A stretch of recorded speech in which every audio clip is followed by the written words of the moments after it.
정부가 빅데이터, 인공지능과 같은 미래 헬스케어 산업을 발전시키기 위한 다양한 전략을 공개했습니다. 무엇을 어떻게 하기로 했는지 취재기자와 함께 자세한 이야기 나눠보도록 하겠습니다. 자, 일단 박미라 기자, 4차 산업혁명에 맞물려서 인공지능, 빅데이터 이런 것들을 또 헬스케어 산업에 연관지어보자라면서 구체적인 계획을 발표했는데 구체적으로 어떻게 하겠다는 거죠? 4차 산업혁명 하시면 바로 빠지지 않고 언급되는 데이터, 바로 네. 빅데이터인데요. 먼저 4차 산업의 혁명에서 사람의 유전자 정보를 비롯해서 의료 정보, 또 건강 정보 등을 대량으로 수집을 하고 분석해서 건강관리와 질병 진단 치료의 해법을 찾겠다고 했습니다. 빅데이터를 의료 정보 분석 기술에 제대로만 활용을 하면 개인화된 의료 서비스 개발 가능성도 높아질 것으로 보이는데요.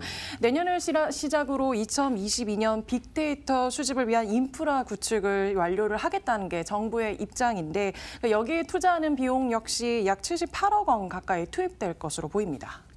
그러니까 두 가지 갈래로 나눠볼 수가 있겠네요. 빅데이터를 모아서 환자들이 지금 무슨 병 때문에 고생을 하고 있는지를 찾은 다음에 인공지능을 이용해서 신약 개발을 하겠다라고 하는 계획이겠네요. 그렇다면 인공지능을 이용한 신약 개발이 우리나라에서는 어느 정도 수준으로 지금 진행이 되고 있죠? 점차적으로 늘고 있는 사례인데요. 인공지능을 통한 신약 개발 뛰어들고 있는 국내 또 해외 제약사들이 늘고는 있습니다.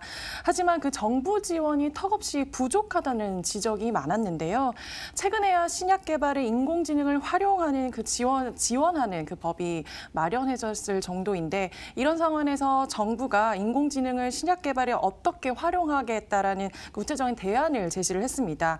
인공지능은 신약 후보 물질을 발굴을 하고요. 이 물질이 과연 효능이 있는지를 또 알아보는 임상시험, 또 약물의 부작용 등을 관찰하는 스마트 약물 감시까지 모든 단계에서 활용이 될 것으로 보입니다. 빅데이터 사업과 마찬가지로 내년부터 연구개발 사업으로 본격적으로 시작을 해서요. 2021년 또 필요한 모든 준비를 마칠 계획이라고 했습니다. 여기에 드는 비용도 총 277억 원으로 모두 국가에서 지원이 될 것으로 보입니다. 네. 인공지능을 활용한 신약 개발을 하게 된다면 제약업계에서는 이 효과가 어느 정도 될 것으로 기대하고 있을까요? 신약 개발은 일명 고위험 또 고수입 사업으로 꼽히고 있는데요. 쉽게 말하면 실패 확률은 높지만 성공하면 거둬들이는 수익이 대단하다는 겁니다. 네. 때문에 인공지능을 신약 개발 연구에 활용만 하면 평균 10년 이상 소요되는 신약 개발 기간을 단축을 하고요. 또 실패를 줄일 것으로 보고 있는데요. 제약업계에서도 때문에 반기고 있는 분위기입니다. 업계 관계자의 설명 한번 직접 들어보시죠. 인공지능 도입은 새로운 의약품의 승인 과정을 보다 신속하게 해주는 데 도움이 될 것으로 예상합니다. 제약업계에 인공지능이 적용되면 기존의 문제점을 해소하고 나아가 보건의료 서비스 수준을 올려줄 것으로 기대합니다. 네, 인공지능 신약 개발을 활용하는 것 외에도요, 이 신약 개발 전문 인력을 양성을 하고 또 인공지능 플랫폼을 또 활용해서 직접 연구를 수행할 제약사를 비롯한 내부 인력 전문화 교육도 역시 추진을 한다고 하는데 또 스마트 융복합 의료기기 개발을 위해 연구 개발을 지원을 하고 또 수요를 창출하고 또 규제 개선 등 전주기 지원 체계도 구축한다고 합니다. 이를 위해서는 2020년부터 2029년까지 2조 8천억 원을 투입을 해서요. 빅데이터, 또 AI, 또 3D 프린터 등 신개념 의료기기 개발에도 나선다고 하는데요. 인공지능, 또 바이오, 로봇, 또 의료 융합기술 개발 사업단에도 2020년까지 420억 원을 투입한다고 합니다.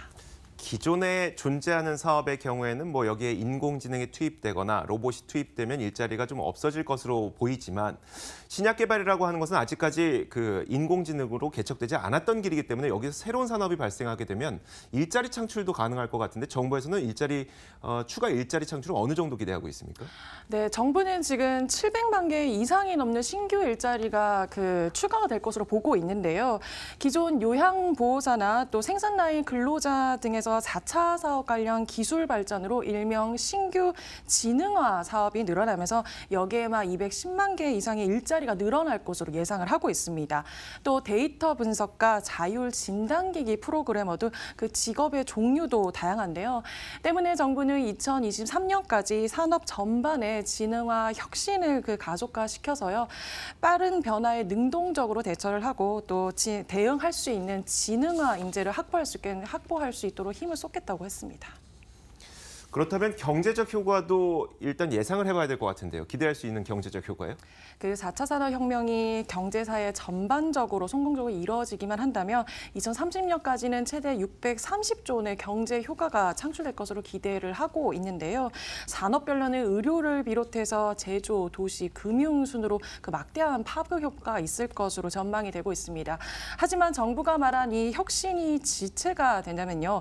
경제 효과는 280조 원, 또 일자리 창출은 500만 개에 그칠 것으로 분석이 되고 있는데요. 때문에 정부가 사회 전반에 과감한 규제 개선과 또 제도 개혁을 시도하겠다고 하니까 앞으로 그 상황을 계속 지켜봐야 될 것으로 보입니다. 네, 알겠습니다. 일자리 창출과 경제적 효과를 누릴 수 있는 이런 4차 산업혁명과 맞물린 신약 개발까지도 좀 활성화됐으면 좋겠다는 바람입니다. 자, 지금까지 박미라 기자와 함께 이야기 나눠봤습니다. 고맙습니다.